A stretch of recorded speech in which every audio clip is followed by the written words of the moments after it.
That's not an unusual situation where we have, people visiting out of state and they go back to their home state and then they develop an illness that eventually gets diagnosed with valley fever. Dr. Wasim Balan, an infectious disease specialist at Phoenix Children's Hospital, is encouraging Arizonans to educate visiting loved ones about valley fever. We don't expect that there's going to be this awareness, about valley fever, especially outside Arizona.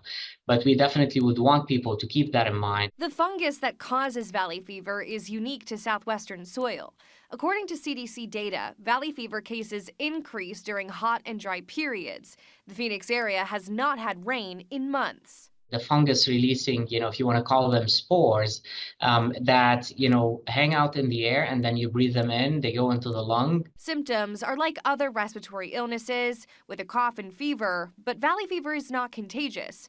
Balan says about 40% of those infected do get symptoms, and they can get worse over time. They seek medical care, they get diagnosed with pneumonia, and obviously bacterial pneumonia is more common, so they get started on antibiotics and then they don't respond to the course of antibiotics and then they get a different course of antibiotics and so on. Balan says many have never even heard of valley fever, especially if they aren't from Arizona or recently moved here, which is the case with Michael, who was out hiking today. Do you know anything about valley fever at all?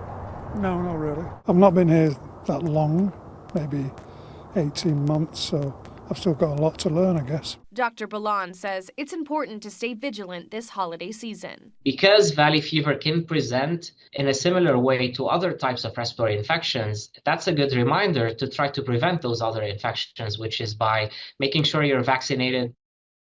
And because it lives in the soil, if you're out hiking or biking in the desert, you can get exposed that way, but also because it's likely already in the air, anybody can be exposed, and it is treated primarily through antifungal medications. Reporting live in Phoenix tonight, I'm Sarah Robinson for Arizona's Family. All right.